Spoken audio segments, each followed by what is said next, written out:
Football নাকি কুস্তি? বিশ্ব মঞ্চের ফাইনালে আর্জেন্টিনার ফুটবলাররা কি আসলেই ফুটবল খেলতে নেমেছিলেন, নাকি প্রতিপক্ষকে আঘাত করার কোনো নোংরা মিশনে নেমেছিলেন? স্পেনের নান্দনিক ফুটবলের সামনে যখন জাদুকরী ছন্দ হারিয়ে গেল, তখন আলবি সেলেস্তেরা বেছে নিল এক চরম বিতর্কিত এবং কুৎসিত পথ। 25টি ফাউল, 6টি হলুদ কার্ড এবং একটি লাল কার্ড। বিশ্ব চ্যাম্পিয়নদের এমন লজ্জাজনক ও ধ্বংসাত্মক পারফরমেন্স এর আগে দেখেনি ফুটবল বিশ্ব। মাঠের শুরু থেকেই বোঝা যাচ্ছিল স্পেনের গতি আর পাসিংয়ের সামনে আর্জেন্টিনা সম্পূর্ণ দিশেহারা। স্প্যানিশ উইঙ্গারদের পা থেকে বল কাটতে না পেরে একের পর এক হিংস্র ফাউল করতে শুরু করে স্ক্যালোনির শিষ্যরা। পুরো ম্যাচ জুড়ে তারা রেকর্ড 25টি ফাউল করেছে। লিজান্দ্রো মার্টিনেজ থেকে শুরু করে রদ্রিগো দি পল বল পায়ে জাদুকরী স্কিল দেখানোর চেয়ে স্পেনের ফুটবলারদের পা ভেঙে দেওয়ার প্রবণতাই যেন বেশি ছিল আলবি সেলেস্তেদের ডিফেন্সে। সুন্দর ফুটবলের এই চরম অবমাননা বিশ্বজুড়ে কোটি কোটি ফুটবল প্রেমীকে হতাশ করেছে।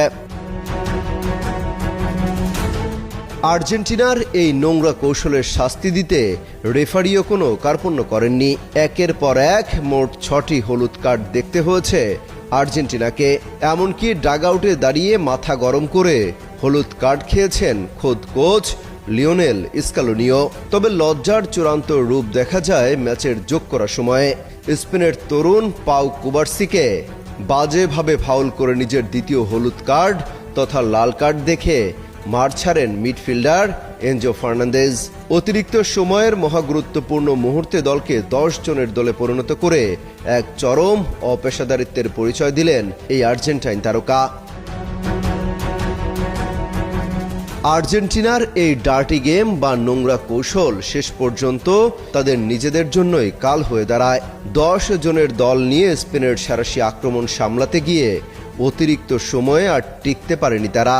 ফেররান তোরেসের সেই জাদুকরী গোল যেন আর্জেন্টিনার অহংকার আর হিংস্র ফুটবলের জালে শেষ পেরেকটি পুঁতে দেয়। পুরো 120 মিনিটে আর্জেন্টিনা গোলমুখে মাত্র 2টি শট নিতে পেরেছে।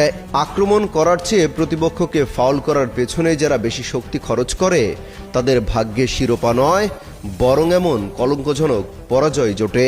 এমনকি পরাজয়ের পরও মাঠে বিবাদে জড়ায় আর্জেন্টিনা। গলা ধাক্কা দিয়ে ফেলে দেয়া হয় স্পেন তারকা ফুটবলারকে। ফুটবল ইতিহাসে বহু পরাজয় থাকে, কিন্তু এমন লজ্জার এবং হিংস্র উপায়ে হেরে যাওয়ার গ্লানি সহজে মোছার নয়।